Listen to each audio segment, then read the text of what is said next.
Thank you, Larry. Father Simon, Brother Matthew, and Sister Holly Susie. That kind of covers both, doesn't it? It does, yeah. Thanks for a great show and a great radio station. You're welcome. Is how it starts. Forgiven. Okay. Here's the confession, Father Simon. I've never told anyone this story before. I've never shared it with a soul. The year is 1977. I was 17, and I just started a job as a freight forwarding clerk. In addition to the expected office duties, I had the opportunity to escape the office from time to time and collect urgent documents from customers across the county. Sometimes I'd collect small air freight packages too, and instead of overtime, I'd be given free use of the small Vauxhall Viva van for the evening in return for driving over to Manchester Airport with the urgent packages. And I'd receive £5 in cash too. Great times. This is how we defined a great time. It was great in times. 1977. Yeah. Use of the van and a fiver. Yeah. I liked the job, the bosses liked me, and that same year they disposed of the old Vauxhall Viva van and bought a brand spanking new Vauxhall Chevette van. It had heating that worked, much better brakes that also worked, a loud radio that worked, and also looked much smarter. This was very important. This was all to come crashing down because of one rather small and simple mistake. I pulled up to the automated barrier at the entrance to the office block car park one lunchtime. As I'd done many times, I dropped the sun visor to get the plastic card to pop into the machine, but it wasn't there. These security keys were in demand, and a colleague must have taken it out. As only a 17-year-old can, I jumped out of the van, slammed the door, and popped under the barrier to go down into the car park to get the lift to the 8th floor to get a card. Yes, down to the car park. The barrier was at the top of a very steep incline. Oh, no. Very, very steep.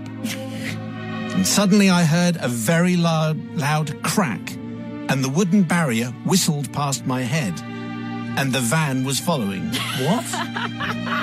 My mistake was that in my hurry to get the pass, jump out of the car, slam the door, I'd forgotten to put on the handbrake. Oh, dear. Yes, indeed. As mistakes go with consequences, this one took the biscuit and the barrier. The van had smashed into the barrier, and now as I tried to jump out of the way, it ran over my foot. Oh. It then went straight as an arrow down the incline. It smashed head-on into a rather nice Ford Cortina, which then smashed into the back wall, after lurching sideways and popping both side windows of a smaller Volkswagen. This was carnage, Father Simon, with emphasis on the car. Now, it's strange what runs through your mind at moments of crisis like this. Anyway, I limped to the Vauxhall Chevette van, looking very sorry for itself in front of a Cortina, opened the driver's door, and put the handbrake on. It was unnecessary because it couldn't move, but anyway. I then hobbled to the lift and waited at the ground floor reception, rather dazed, probably too embarrassed to go up to the office. Someone rang for an ambulance, and the hospital released me that evening with nothing more than a sprained and strapped ankle. However, I'd like your forgiveness, not for the accident, because that could happen to anyone. Well, I'm not sure about that. No, when one of the directors phoned me that evening, shall we call him Roger? When Roger phoned me that evening at home, concerned for my welfare, I didn't correct him when he said he'd seen that the handbrake was on, so obviously it hadn't been adjusted correctly at the van's first service, and words would need to be said at the garage. Yeah. Of course, everyone there was entirely innocent. I didn't have to worry about a thing, said the director. As soon as I was back at work, he said he'd send me out in his new Alfa Romeo Berliner. Ooh. He couldn't have been nicer. He also explained that it was quite a scene that afternoon as the street was temporarily closed whilst a breakdown truck carefully winched up three damaged cars from the basement and with 2 other trucks transported them away.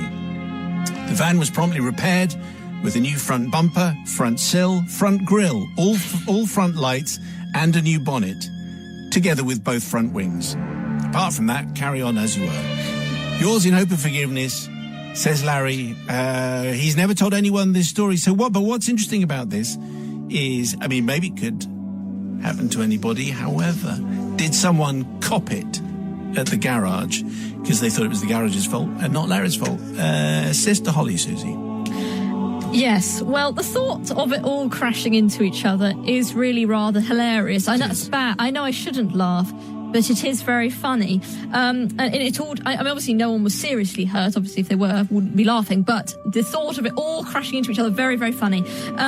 I mean, I do feel sorry mainly for the people at the garage who had words said to them that they hadn't sorted out the handbrake properly when they serviced the car. And so I think for that reason, I'm not going to forgive, even though it was a funny story, because those poor people were told off for something that they shouldn't have been told off about.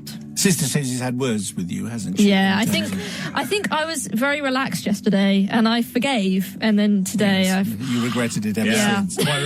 Quite right. Brother from another gutter. Rod of iron. I'm going to forgive, and here's the reason why. I mean, why wasn't the garage replacing the handbrake as well as replacing all the headlights and everything else? You'd be replacing the handbrake because it looked like the handbrake wasn't working, even though we know that it was. Also, looks like it's a design problem with the underground car park. Stop designing your underground car parks with a massive, steep incline, or this is just going to happen. So car park designers, it's all down to you. Also, I've had my own scrapes in an underground car park. In a previous life, I managed to scrape a hire car in Switzerland. And when I returned it at the airport, the woman said, "You will hear from us again, Mr. Williams." And I never did. Was she in a Bond film? In your face, Mr. Europe car. So, yes, forgiven. I have been expecting you, Mr. Bond. You shall hear from us again. Okay, so basically you're saying it's the architect's fault. Yes.